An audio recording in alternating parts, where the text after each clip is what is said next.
नमस्कार, एक बार फिर से मैं आप सभी के सामने उपस्थित हूँ बेहद महत्वपूर्ण टॉपिक के साथ। और चलिए बात कर लेते हैं हम प्रेडेटर फ्री 2050 प्रोजेक्ट जो है हमारा न्यूजीलैंड का, इसके बारे में। न्यूजीलैंड ने 25 लाख बिल्लियों को मारने का आदेश दिया है कि 25 लाख बिल्लियां मार दी जाएंगी न्यूजीलैंड से। ऐसा क्यों? क्योंकि वो एक प्रोजेक्ट चला रहा है जिसका नाम है प्रेडेटर फ्री 2050 तक हमें ये करना है। तो चलिए इसी के बारे में थोड़ा सा बातचीत कर लेते हैं कि क्या है और क्यों ऐसा किया जा रहा है। न्यूजीलैंड ने हाल ही में नवंबर में घोषणा की है कि वो देश भर में मौजूद लगभग 25 लाख बिल्लियां हैं उनको मार देगा।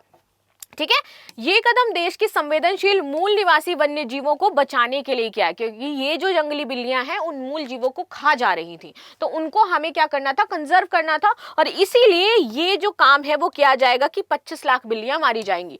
प्रोग्राम का नाम है प्रेडेटर फ्री 2050। ये 2016 में एक राष्ट्रीय अभियान न्यूजीलैंड में शुरू किया जाता है, जिसका लक्ष्य था कि 2050 तक हमें सभी इस तरीके के जो जीव हैं जो खत्म कर रहे हैं इन जीवों को, उनको समाप्त कर देना है, जिसमें शुरुआत बिल्लियों से की गई है, जो जंगली बिल्लियां हैं। इसमें चूहे, पॉसम और बिल्लियां भी शामिल हैं।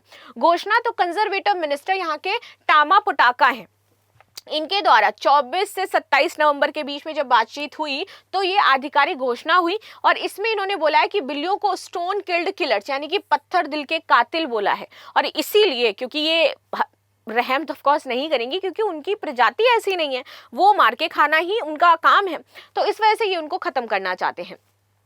उन्होंने बोला है कि ये हर साल लाखों पक्षियों को मारती हैं, ये हर साल चमगादड़ों, छिपकलियों और कीड़ों को मार डालती हैं।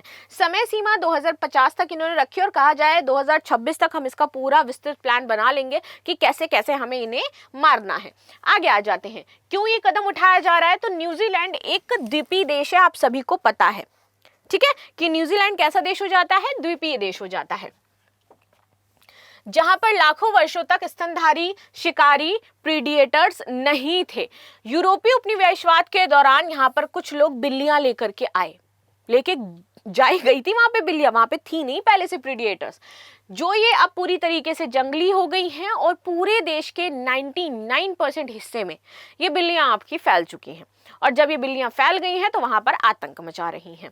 चलिए आगे आते हैं, प्रभाव क्या है। तो एक बिल्ली, ये अनुमानित है कि लगभग प्रतिदिन 3 से 20 मूल जो निवासी जानवर हैं वहां के, पहले से जो वहां पे थे, उनको मार रही हैं।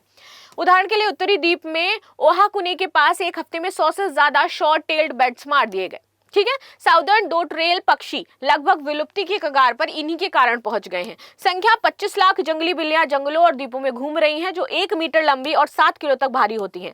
परिणाम, बिना कार्रवाई के दर्जनों प्रजातियां हमेशा के लिए हम खो दे रहे हैं और इससे हमारी जैव विविधता बिगड़ती जा रही है। और मुझे लगता है इस तरीके का कदम पहली बार किसी नेशन ने अपनी जैव विविधता को बचाने के लिए उठाया है।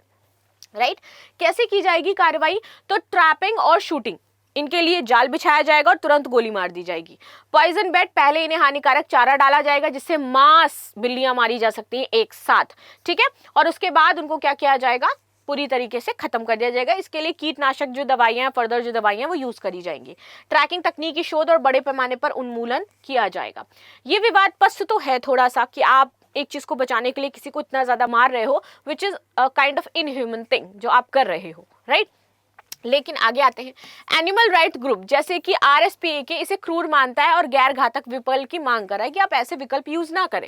लेकिन पब्लिक फीडबैक ने 90% लोगों ने समर्थन कर दिया है इसका। बताओ, वो कह रहे हैं कि नहीं भैया, जो तुम कह रहे हो तो एकदम ठीक है, मार डालो इन्हें। विष के कारण अन्य जानवरों को नुकसान का भी खतरा है कि अगर आपने चारे में विष डाल दिया तो ऐसा नहीं कि सिर्फ वो बिल्लियां ही खाएंगी, पता चला कोई और भी उसको कंज्यूम कर रहा है जानवर, तो वो भी तो मर जाएगा। ये भी तो आप सोचिए। ठीक है, तुलना अगर ऑस्ट्रेलिया का पुराना मामला से करें तो जहां पर ऑस्ट्रेलिया ने 2015 में लगभग 20 लाख जंगली बिल्लियां मार दी थी, जो आज भी जारी है यहाँ पर किलिंग। और ये लोग पॉइजन सॉसेज यानी कंगारू मीट से बने हवाई जहाज में फेंके जाते थे। लेकिन न्यूजीलैंड का लक्ष्य ज्यादा महत्वाकांक्षी था, क्योंकि वो पूर्ण उन्मूलन चाहता है, और जो ऑस्ट्रेलिया था वो पूर्ण उन्मूलन नहीं चाह रहा था, वो बस इनकी संख्या को कम करना चाह रहा था। आगे आते हैं, विशेषज्ञ क्या कहते हैं। जो कंजर्वेशन विशेषज्ञ हैं उन्होंने बताया है कि ये आवश्यक बुराई है, क्योंकि न्यूजीलैंड की प्रजातियां इन शिकारियों से लड़ने के लिए अभी विकसित ही नहीं है, क्योंकि उन्होंने कभी ऐसा खतरा देखा ही नहीं था जो वो इनसे लड़ पाए। विगन एनिमल एक्टिविटीज, गैर घातक तरीके अपनाएं, जैसे कि 25 लाख बिल्लियों को कैद या फिर स्टेलाइजर करना। लेकिन ये व्यवहारिक नहीं माना जा रहा, क्योंकि खाएंगी तो वो है ही, और उनके खाने पे और खाना नहीं मिलेगा तो वैसे ही मर जाएंगी। तो ये बात कहा जा रहा है। ये योजना न्यूजीलैंड की पर्यावरण नीति का हिस्सा है जो देश में शांतिपूर्ण और प्राकृतिक संरक्षण बनाने के लिए फोकस कर रही है। आगे आते हैं, तो प्रीडेटर फ्री इनका जो प्रोग्राम है वो पूरी तरीके से ये है कि हम एक राष्ट्रव्यापी कार्यक्रम चला रहे हैं जिसमें स्तनधारी शिकारियों से पूरी तरीके से हमें मुक्ति चाहिए थी। ये मून शॉट चंद्रमा पर उतरने जैसी चुनौतीपूर्ण लक्ष्य के रूप में माना जा रहा है। यहाँ पर किवी पक्षी और बाकी सारे पक्षी उनको पूरी तरीके से खत्म किया जा रहा था और इसीलिए ये काम किया गया है।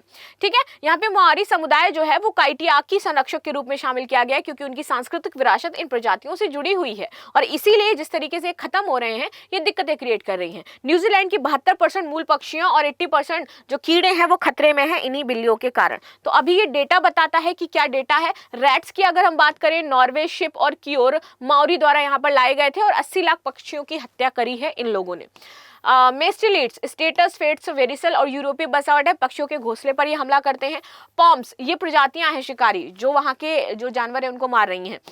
ये पेड़ पर चढ़ने वाले ये फल और बीजों को नष्ट कर देते हैं, वनस्पति और कीड़ों को नुकसान पहुंचाते हैं। और फेरल कैट्स, ये जंगली बिल्लियां हैं, हाल ही में शामिल 25 लाख अनुमानित बताई जा रही हैं। ये प्रति बिल्ली 3 से 20 हजार जानवरों को डेली मार देती है जिससे यहाँ पर दिक्कतें होती हैं। बहुत सारे एनजीओ समुदाय इसमें भागीदारिता ले रहे हैं और वो कह रहे हैं कि ये जो काम किया जा रहा है ये बहुत सही किया जा रहा है और इससे हमारे यहाँ पर फर्दर चीजें शामिल होती रहेंगी। So this is the news. लेकिन ये कहा जा रहा है कि $100 मिलियन का खर्चा आएगा, वो आप कैसे करोगे? फर्दर जो एक्टिविटीज इन ह्यूमन चीज इसको बताया जा रहा है, बहुत लोग इसके समर्थन में नहीं है।